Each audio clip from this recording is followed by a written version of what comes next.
مجھے سن پا رہے ہوں گے، ہم نے عرض یہ کیا تھا کہ جو مشرق وسطیٰ کی صورتحال ہے اور ایران امریکہ صورتحال ہے، یوں دیکھا جائے تو اس میں بہت تبدیلیاں ہو رہی ہیں، اور یوں دیکھا جائے تو صورتحال جو کی تو ہے، جو کی تو اس طریقے سے ہے کہ سیز فائر برقرار ہے اور کوئی دوبارہ بمباری شروع نہیں ہوئی، اور اس میں بہت زیادہ تبدیلی آ رہی ہے۔ وہ کیسے؟ وہ ایسے کہ اس پورے تنازع کے دوران یہ پہلی مرتبہ ہوا ہے کہ پچھلے تقریباً 36 سے 48 گھنٹوں سے یو اے ایک سے زائد مرتبہ یہ دعویٰ کر چکا ہے کہ ایران نے اس کی جانب میزائل داغے ہیں، اور اب کی بار ایران اس سے مکمل طور پر انکاری ہے۔ آفیشلی ایران کا ایک بیان نہیں اس نے ان حملوں کو اون کیا ہو، ورنہ اس سے پہلے کبھی بھی یہ صورتحال نہیں ہوئی ہے۔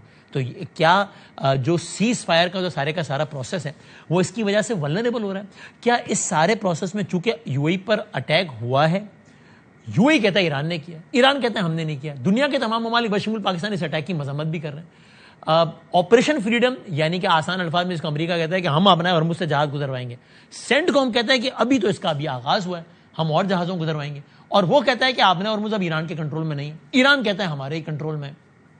تو لیکن جب امریکہ کے وزیر جنگ سے پوچھا جاتا ہے کہ بھائی وہاں تو سمندر میں تھوڑا بہت گڑبڑ شروع ہو گئی ہے، فائر وائر چل گئے ہیں، تو اس کو سیز فائر کا خاتمہ نہ سمجھا جائے، تو وہ کہتے ہیں نہیں یہ الگ معاملہ ہے، وہ الگ معاملہ ہے، اس کو سیز فائر کا خاتمہ بھی نہ سمجھا جائے۔ تو ذرا آسان سادہ الفاظ میں سمجھنے کی کوشش کرتے ہیں کہ پچھلے 12-24 گھنٹوں میں ہوا اور اس کا مطلب کیا ہے۔ پاکستان کے تناظر سے جاننے کے لیے ہمارے ساتھ ڈیفنس اینالسٹ جناب سید محمد علی صاحب موجود ہیں۔ پاکستان عام ترین ملک ہے، سب میں ثالث ہے۔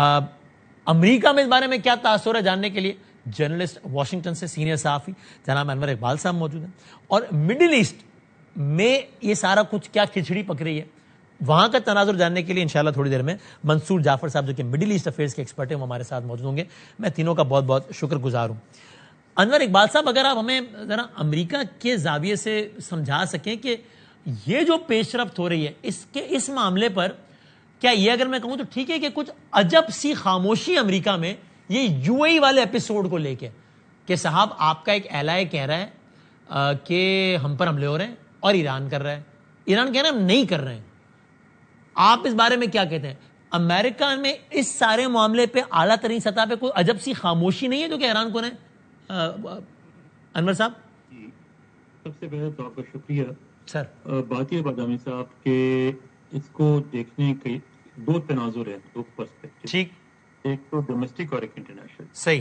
ڈومیسٹک جو ہے وہ یہ ہے کہ امریکہ میں جو ایک پابندی تھی فرائیڈے کو جو ختم ہو گئی کہ آپ 160 دن کے اندر اندر کانگریس کی منظوری لیں گے کسی بھی جنگ کے لیے، صحیح، تو وہ 160 دن گزر چکے ہیں، منظوری بہت ضروری ہے۔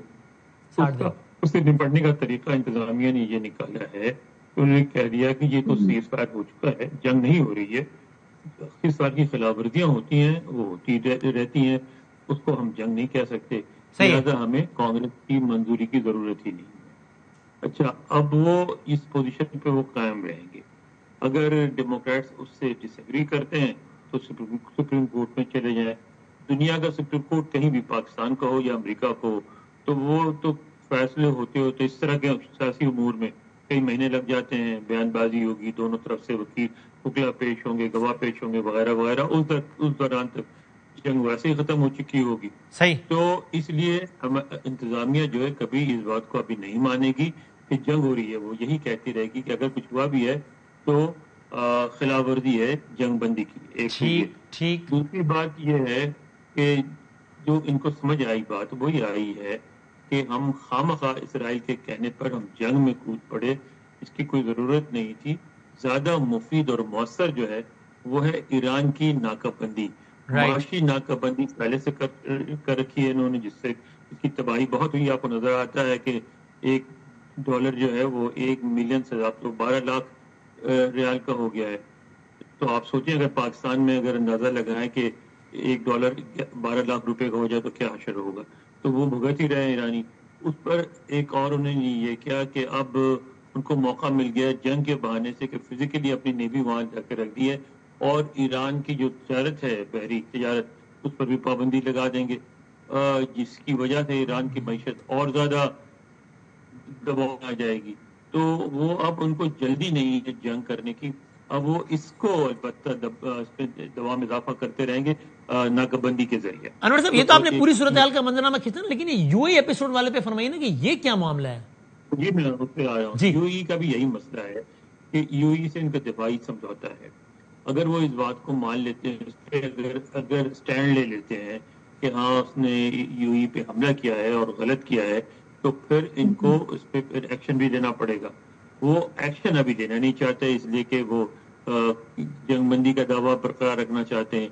تو یو ای کے ساتھ بالکل ان کی ہمدردیاں ہیں، اور اگر کبھی ایسا موقع ہے جس میں سچ مچ یو ای کا کوئی بڑا نقصان ہوا، ابھی تو صرف یو ای کا دعویٰ ہے، اور اس میں یہ بھی ہے کہ اگر حملہ ہوا بھی ہے تو اگر کسی انڈیویجول کمانڈر نے فیلڈ سے کوئی راکٹ چلا بھی دیا ہے تو اس سے کوئی نقصان نہیں ہوا ہے.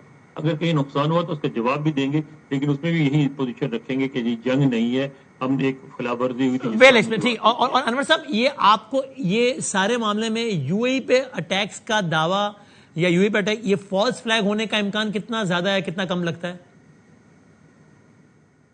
فالس فلیگ بالکل ہو سکتا ہے، لیکن دیکھیں آپ جب فوجیں اس طرح آمنے سامنے بیٹھی ہوں، اتنی بڑی جنگ ہو چکی 40 دن کی، تو اس کے بعد اس طرح کی خلاف ورزی کوئی غیر معمولی بات نہیں ہے، بالکل ہو جاتی ہے، اور اس میں انکار بھی کیا جاتا ہے. جنگ کے دوران کبھی کسی کو نہیں مانتا. اب آپ دیکھیں جنگ کی جو اصل حقیقت ہے وہ یہ ہے کہ اسٹیل میٹ بن چکی. نہ امریکہ اپنا مقصد حاصل کر سکا، یعنی حکومت ٹاپل نہیں کر سکا، اور نہ ایران کو فتح ہوئی ہے. ایران کی فتح اس لحاظ سے آپ کہہ سکتے ہیں اخلاقی فتح ہے کہ انہوں نے اپنی ریزیلینس شو کی اور اب تک قائم ہے. لیکن یہ کہنا جس طرح ہمارے کہا جاتا ہے کہ امریکہ تباہ ہو گیا، امریکہ کے پاس گولہ بارود ختم ہو گیا، امریکہ کے پاس اسلحہ ختم ہو گیا، ڈالر اپنی حیثیت کھو گیا، امریکہ کا معاشی طور پہ بدحال ہو گیا ہے امریکہ، یہ تو صرف جنگی پروپیگنڈا ہے نا، اس کا حقیقت سے کوئی تعلق نہیں ہے. اسی طرح امریکہ جو ایران کے بارے میں کہہ رہا ہے وہ بھی جنگی پروپیگنڈا ہے. تو جنگوں میں تو ایسی باتیں کی جاتی ہیں جسے کہا جاتا ہے کہ جنگ میں سب سے پہلی کیجویلٹی جو ہوتی ہے وہ سچ کی ہوتی ہے، ٹروتھ ہوتی ہے. ٹھیک. اچھا ذرا دیکھیے گا، میرا خیال ہے انور صاحب کی بھی آواز تھوڑی سی بہتر ہو سکتی ہے اگر ریکنیکٹ کر کے کوئی بہتری سنا